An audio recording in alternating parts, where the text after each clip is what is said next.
Ahoy there! Welcome to Adventure Calls. This is a Sea of Thieves talk show here on my channel where we're going to talk about the lore, additions to the game, current adventures going on, stuff like that. Today I'm joined by my longtime friend and crewmate, Derry. Yo, what's up, guys? You may know me as the Rocks guy that appears in Speaker's They videos. certainly don't. Today we're going to talk about the first three adventures in Sea of Thieves, but first I thought I should introduce myself and Derry so you get to know a bit about our taste.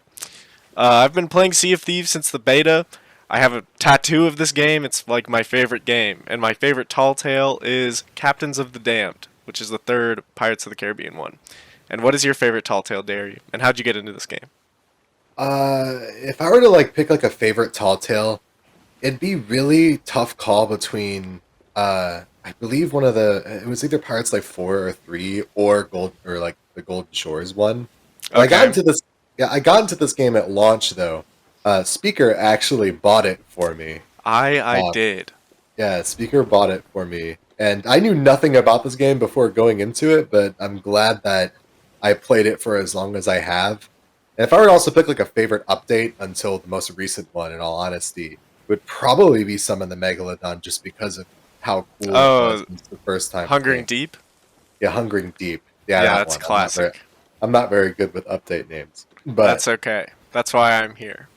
yeah. So, Derry, today we're going to talk about the first three adventures, and why don't you explain what adventures are in Sea of Thieves? They're basically like mini tall tales that are limited time. And you can only do them for a couple weeks. You get some special rewards that may or may not be worth it to you as a pirate, but they're usually pretty fun and expand on the lore. And it's just kind of like oh well, I did this and I know the lore now. It continues the ongoing story of Sea of Thieves, Yeah, and they so also the Sea off. of Thieves story has been pretty stagnant for like over a year now. I mean, last year we got A Pirate's Life, which was huge. Like we were freaking out when that update came out. And I do plan on covering all of those tall tales very soon in their own in-depth analysis. But the story has been updated pretty irregularly, and now we are finally at a good cadence. At the end of season 5, we get the first one, which is called Shrouded Islands, and we'll get into that in a bit. But yeah, I mean, adventures are really cool. They're open for 2 to 3 weeks, depending on the adventure. And so far, they've been pretty hit or miss, but let's talk about that now. So the first one was Shrouded Islands, and can you tell me a bit about this one, Derry? You basically just meet this ghost-looking pirate named Belle, and she's like, "Okay, Golden Sands is screwed, and we're gonna go find out why." And you get to basically go from island to island that are shrouded in a green ghostly mist, and you get to learn more about what the Reapers are up to. Then at the end of the tall tale, you get to fight the Soul Flame Captain. So what did you think about seeing Golden Stands in this state? I was kind of sad. That's really about it, but I'm excited to see where it goes Damn. because there's never been any map changes like that just remove an outpost I from the mean, map. yeah, this has been pretty significant for the story going forward. And it seems like sooner or later, probably in the next adventure, we're going to have something to do with it coming or going, judging by the developers' comments. But we'll go Well, into that in the future episode. yeah, and honestly though, with that, I don't even know if I want Golden Sands to come back or not for various different reasons. I don't. I do, but I don't. You know, it's the most lovely island. We'll talk about this in a future episode. We'll talk about this in a Yeah. future episode. Our morale behind it. But what did you think about Shrouded Islands overall? I mean, as the first adventure starting off this saga. As a story, I thought it was great. Gameplay wise, it was pretty forgettable in my I opinion. agree. And the fight Yeah. with the Soul Flame Captain at the end, as It cool as the was set piece was, it was broken when it It came was yeah, out. it was that wasn't even an exaggeration. It quite literally was broken. It did not work correctly. And So there was some asset mix-ups that like fucked up the story. Like they were the Reapers that were running around were supposed to be holding like Reapers chests, but they were holding Box of Wonder Secrets. It was a whole thing. But yeah, it was the just lore with the memories at Shipwreck Bay was really cool. Seeing Belle in the game for the first time since launch was really cool. You know, she's been teased since like 2016 at E3 and yeah, stuff, and she's just now in the game. But the stuff that was on Shipwreck Bay, like seeing Flameheart Jr. finally like reveal himself as the Servant of the Flame, That was something we've been waiting 2 years for, basically. And Well, just it seeing was the just, Flameheart story move along in general was really good. well, yeah, because it was just like we didn't know anything about what the Reapers were doing, what their plans were. All we knew is just what Flameheart kind of wanted to do, Oh and that's yeah. really it. That's all we knew And about it. And even with this adventure, Flameheart retreated from the sky. And I'd be lying if yeah, I said I didn't miss that whole world yeah, event.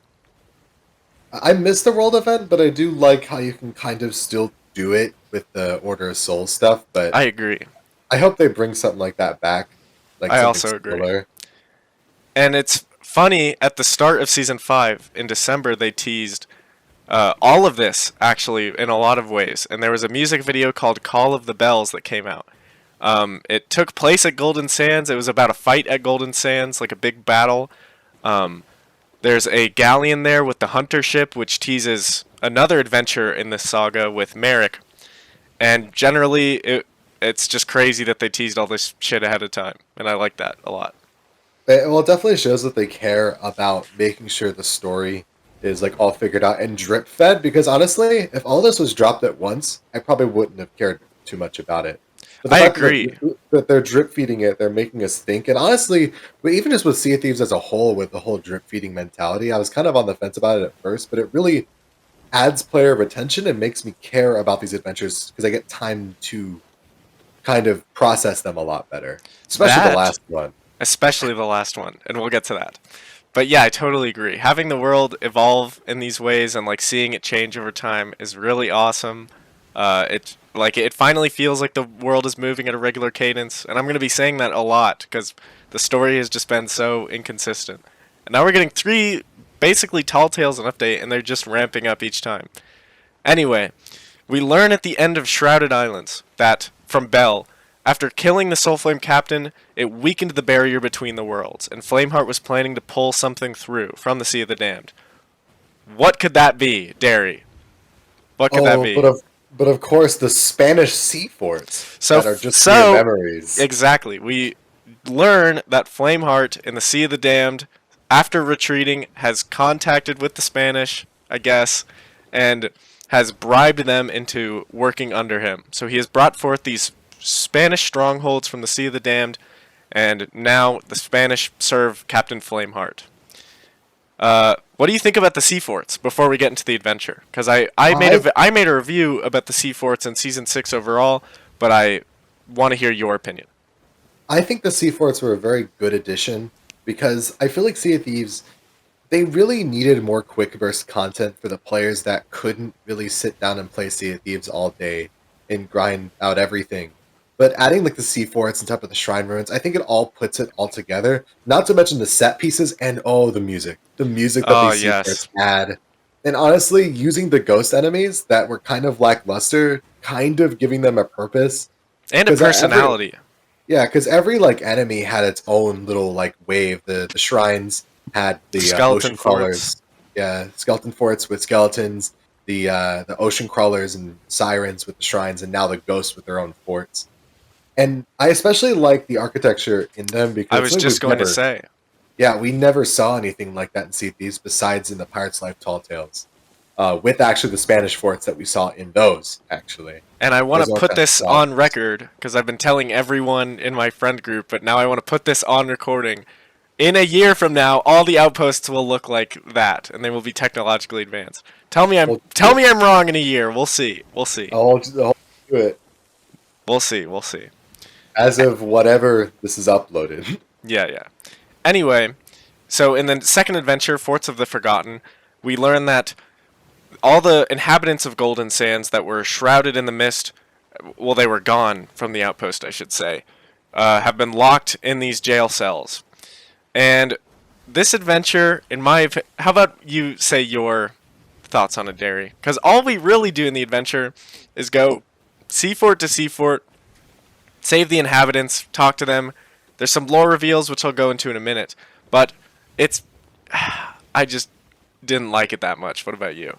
This is gonna sound really negative, but I thought that the second adventure was probably the worst of the adventures I out of the agree, three. and it's the only Because one you didn't finish. yeah, it was only I didn't fit because it was boring. Because the thing is like that same week when it came out, we had been grinding sea forts I and think doing all this stuff. And it's just a reskin C fort that's actually easier than a normal one. I honestly think if the adventure came out at the same time as the Sea Forts, we would be a lot more positive about it. Because it Yeah. came out 2 weeks after the Sea Forts came out. We were super surprised and excited about the Sea Forts when they came out. And then 2 weeks after that, it's like they expected us to. I don't know. They Still changed be some like part. just the type. Like, Yeah, yeah.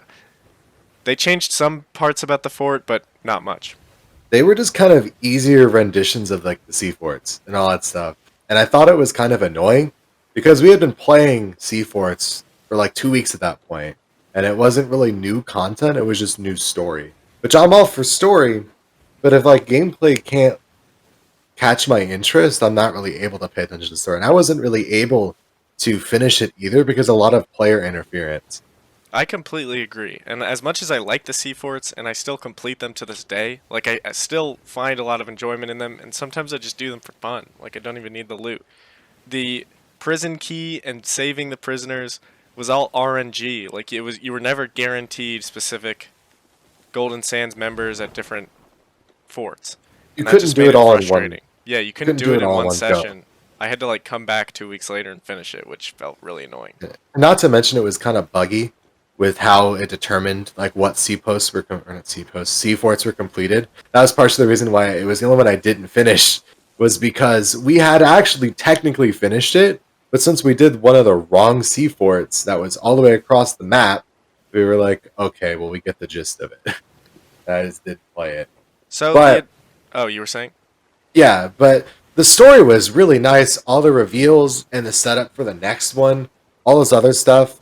It was fun overall. It wasn't a bad adventure overall. It was just probably the weakest of the three that we have so far. So the lore that you mention is there's two separate reveals. In the forts, when you save Wanda, the weaponsmith's sister, it's really confusing to talk about because there's the skeleton lord and then there's Wanda, the weaponsmith who moved in at Golden Sands. You know the thing. She mentions that the Spanish fleet members inside of the sea forts said something about Flameheart capturing an ancient. That's very interesting. So Yeah, there, I want to see how this plays off. There's not really much to say about it now because we haven't seen it like confirmed. It's said almost like hearsay inside the sea forts, but I really want to see where that goes. I wonder. I just want to see where it goes. I can't say much. yeah. The thing I can say is that up until that point, we've heard nothing about the ancients or anything about them. All we Exactly. know is like hearsay or even like what the murals could possibly mean or journal entries in the Pirate Lord. That's A pretty lot of much it, all we get about the ancients. a lot of it is interpretation or stuff from the novels. Yeah, And which a the lot of next people. adventure has a lot to do with the ancients. At the end of Forts of the Forgotten, Belle comes to the conclusion that with all the things that Flameheart is trying to do, she comes to the conclusion that he is looking for the Veil of the Ancients, which is in the belly of the Pale Beast. What could that mean, Derry? The, Enlighten me. le- the legendary shark, the Shrouded Ghost that our speaker has actually fought before this I adventure. have. Yeah, he has seen a Shrouded Ghost. And I have slain that stupid invisible thing. Yeah, It's not it even doesn't real. exist. It doesn't exist. Even this adventure didn't happen. So the Shrouded Ghost, the mythical white stupid megalodon, had swallowed the Veil of the Ancients, a ancient artifact from thousands of years ago that allows its user to travel between the worlds, the Sea of the Damned and the Sea of Thieves. So at will, the shark had been going between the worlds, and that is why it is so rare. And that is a really cool reveal. I don't know what you think, Derry, but I was ecstatic when I heard about that. Like I that's think really that's interesting piece of lore. that's a genius way to like integrate the fact that like only a handful of people have actually fought and seen the Shrouded Ghost on the seas. I Because agree. because even like in game, there were players before this update who actually didn't believe it was real. I mean, I That's don't know how about rare it was. that, but Well, it was a pretty common joke in the community. well, no, there were some people who actually didn't believe you. Like Well, at least like year one. now they better. I mean, now it's Yeah, official. it is real. And in a callback to the Hungering Deep, this adventure requires us to team up with Merrick and Bell after they incidentally already tried to fight the Shrouded Ghost. You show up to the wreck of the killer whale, where Merrick's crew has abandoned him, and the Shrouded Ghost has escaped.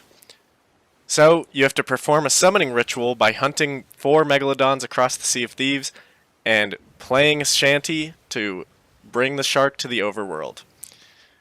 Just like the original first update to the game, which happens to be Derry's favorite. Yes. So, what do And you think about the summoning megalodons part of the adventure where we go to shoot flares and summon them from the sea? I think this this is, could be used for a future Hunter's Call update. And honestly, I think I, that's the case. I agree, honestly, and I think it should. The only this adventure is my favorite because of all the new content it actually adds to the game. And a lot It of and teases. a lot of teases. The fact that like the megalodons are probably like my favorite like general thing that they've added to the game, just because I like the fight, and I thought the Shrouded Ghost fight itself was probably one of the best like fights in the game Well, we'll get to as a that whole. part. But right now But we're yeah, talking well, about the the megalodon summon. flares. Basically that allow whenever we first did it, because this is gonna like I'm gonna need to explain that to like get my take on it. Whenever we first did it, we did it with like a newer crew, a newer crew that we found, and both parties can work on it at the same time Yeah, and it's get it done server wide. faster. It's server wide, and it's one of those events that isn't forced cooperation. Because yeah, you could do it by yourself, but should you? No, probably not. It'll take forever. By But the to end of actually, the adventure, you do need forced cooperation, which some people have a bone to pick with. I think it's the heart and soul of this game. I wouldn't have it any other way. And I always have yeah, pretty good encounters with other players, and there's always going to be bad apples, but luckily I don't run into that. I like to think that the majority of the Sea of Thieves player base are more friendly than mean old Reapers, even though we're Reapers at heart. But I yeah, it's it's really nice to have something like this again because we didn't really have anything like that, and like besides the Hungering Deep. That's why I like the Hungering Deep was because of the you have to go all the way across the map to play this shanty to summon the Megalodon, which it wasn't as like as intense as that because you can get sunk at any moment. But I still thought it was cool, especially since whenever you do it with someone, they help you fight the Megalodon, all this other stuff. And I really, really want them to turn the hunting the Megalodon flares and all that stuff into like a Hunter's Call mission because I feel like the Hunter's Call really needs something now. Yeah, I totally agree. For the first update to this game to introduce a new AI threat, not even show it in the trailer, and then have crews work together to solve the mystery of it and then raise it from the depths is really just Sea of Thieves. Like, that's really awesome. Yeah, And the fight with the Shrouded Ghost it just feels so awesome. Like, it feels the exact same way. It starts off with just the killer whale and 2 other ships, usually, because you'll have to work with other crews, and the Shrouded Ghost. As the fight continues, you see Flameheart's forces join, and then even Pendragon, and the way the music flares, it's the rendition of Summon the Megalodon, and just the spectacle of it all with different crews working together. It's, oh my god, this is the best adventure, like, so far. honestly, that could have been a tall tale in of itself. At least Exactly. if they added more like story stuff, like go to point A to point B, yada yada, typical tall tale stuff. But if you like look at its core, it is big enough to be its own tall tale. As an in-game event, yeah. I'm Yeah, glad that it's not a tall tale. I'm glad that this will be a yeah. story we'll tell in a year's time. And the one thing too is that that update brought a new pirate legend voyage too. Which Uh, I have made a video about, and yeah, we won't be discussing the lore of that here, but I may make a future Adventure Calls video just talking about the lore of that voyage. go check out Speaker's video; it's very good. You should, yeah, you really should. But the just talking about the new adventure itself and all of them as a whole, I really like where it's going because it feels like you're watching the story unfold as it goes on. Instead of going to back to replay Tall Tales, you can do them all in one sitting with the Tall Tales, which I like all the Tall Tales. They're all really fun, but I feel like they can get very old. But these are more refreshing takes on having an evolving story because it doesn't get stale quickly because there's always something new every time you come back to the game. I completely agree. I'm really happy they took this direction with the story. I just don't think Tall Tales really work for the live service element of this game. And while the new Pirate Legend Voyage, which is actually a tall tale, stuff like that can work as like evergreen content that we can come back to and keep replaying. The adventures, I'm glad that they're time limited. And I think we Yeah, can both agree that they are really good for the story. And if you don't like one, you just wait a month and there's another. And yeah. having explanations for lore, like the game mechanics, uh, new lore coming out every month, new explanations for characters, new characters. It's a really good time to be a Sea of Thieves fan.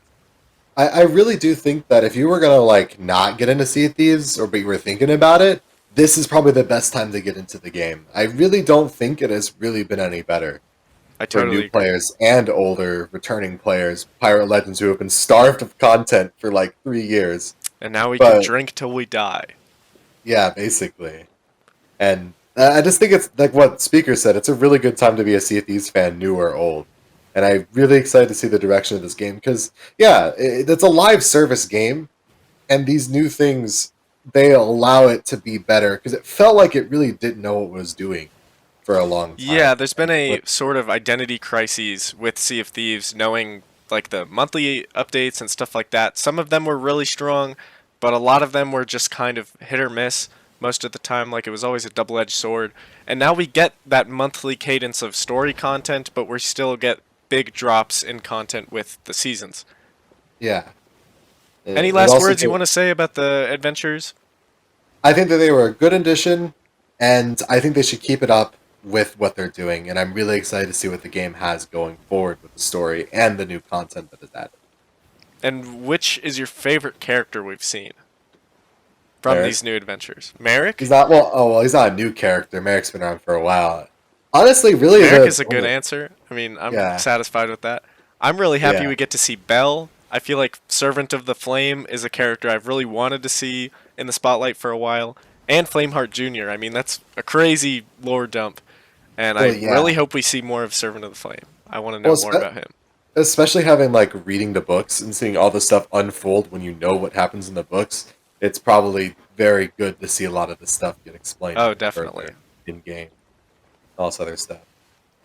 That was our first episode of Adventure Calls. Thank you, Derry, for joining me. And Of I course, hope you of guys course. enjoyed. Like the video if you did, and I'll see you on the seas.